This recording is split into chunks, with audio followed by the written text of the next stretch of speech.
পৰম গতিক পাইবা সমস্ত হইবা চতুৰ্ভুজ আনন্দময় গুচিব কাল সংসাৰৰ ভয়। যেতিয়া মোক একেবাৰে পাবা তুমি চতুৰ্ভুজটো পাবা অৰ্থাৎ বৈকুণ্ঠ পাবা তেতিয়া তুমি কালৰ হাতৰ পৰা হাতালে আৰু তোমাৰ জন্ম মৃত্যু নহয়। যিখানি গীতাৰ সমস্ত অৰ্থ শুনা সখী হেৰা পঢ়িলো তথ্য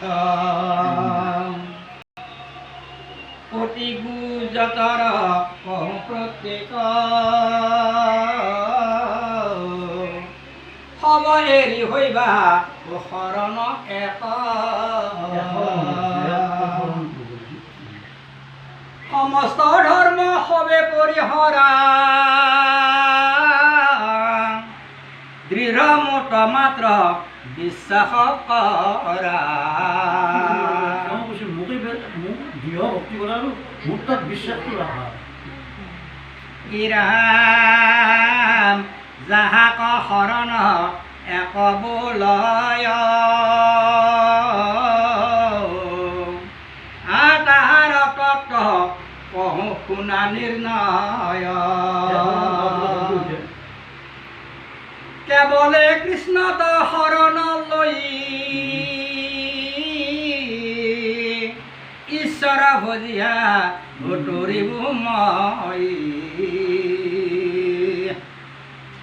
এই মোক ভজে মাত্ৰ সকলে শৰণ যে এক ইহে কবলে বেলেগ নাই আৰু মোকে বজায় এটা কথা বাৰে বাৰে কওঁ যে মই আন দেৱ দেৱীক এৰিব দিছে। আন দেৱ দেৱীক কোনবিলাক কৈছে এতিয়া মাটিৰ মূৰ্তি দেৱ দেৱীৰ কথা কোৱা নাই কিন্তু আমাৰ এই মায়াগিলাকৰ কথা কৈছোঁ।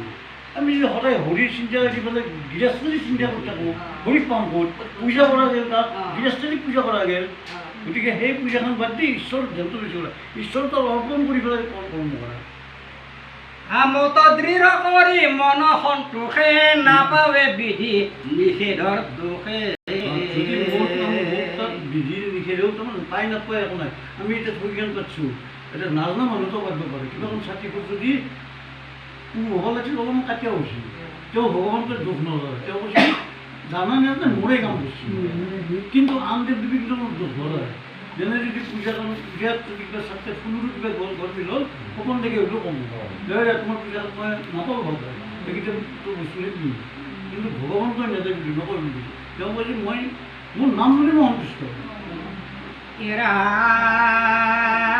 ইৰাম যদি বোলা ধৰ্ম নিৰিলে পাপ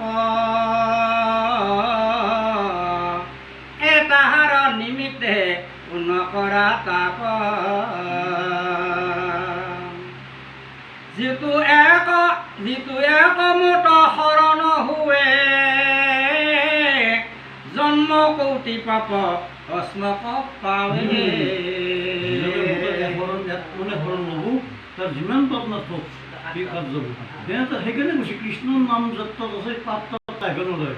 এটা মূৰ্তি দেখিছিল এটা গোসাঁই ঘৰ সিংহই তাৰমানে একদম আগ আছে আকৌ এটা হাতী গুচি মানে এনেকৈ যাব গ'লে বলি আছে চেষ্টা কৰিব যাব পৰা নাই কেইটামান সি আৰু গোটেই অন্তত মৰি আছে। হাতীটো হাত কি কৈছে সিহঁতকেইটা মৰি পৰি আছে তাৰমানে কি বুজিছিল না এই সিংহকেইটা হৰিৰ নাম যেতিয়া হৰিৰ নাম সিংহকেইটা গৰ্জন কৰি হৰিৰ নাম লৈ আছে এই হাতী হ'ল মহাপাপ। এই মহাপাপে সোমাব খুজিছি নাই বগৈ পৰা নাই। এই হৰিৰ নাম শুনি পেলাই সৰু সৰু পাপবিলাক কি আৰু এই সেইগিলা মৰি ভস্ম হৈ গৈছে। গতিকে হৰিৰ নাম যাৰ তাত থাকিব কোনো পাপে তাক চুব নাই। মোক ভজিলে কাহাত ভয় সমস্ত পাতক তৰাই বুময়। মোক ভজিলে আৰু বেলেগ ভয় কি কৰিব লাগে। মই সৰ্বধৰ্ম এৰি হৰি ভজনে শুনিয়া পণ্ডিত আচাৰ্য মানে